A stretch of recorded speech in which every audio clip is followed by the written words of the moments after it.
Na prípravu kokosových guliek budeme potrebovať 300 g BB pudingu, 250 g práškového cukru, 200 g roztopeného masla, 50 g roztopenej čokolády, použili sme túto, a višne odkôstkované, 3 lyžice rumu,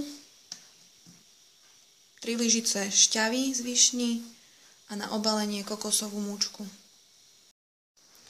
Všetko spolu spojíme a vymiešame.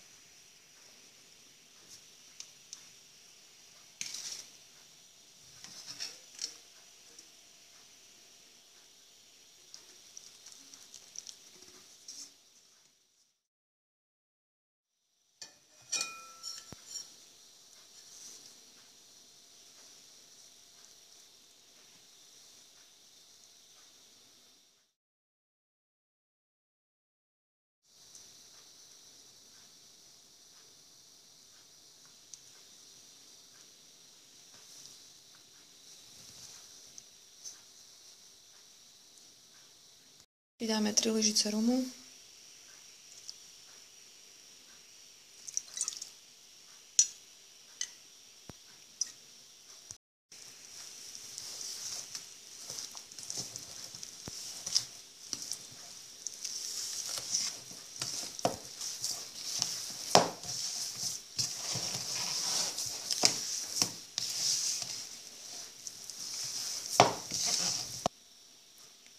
keď je to príliš suché, prilejeme ešte šťavu z višní po troškách.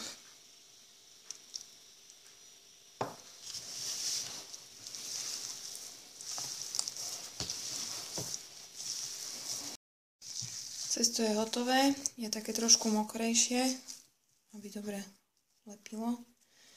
Zoberieme si menšiu masu, robíme si dierku, do ktorej položíme višňu, obalíme.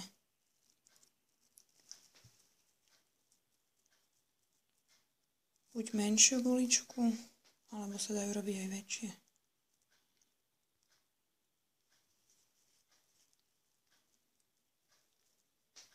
Tak a obalíme v kokosovej múčke.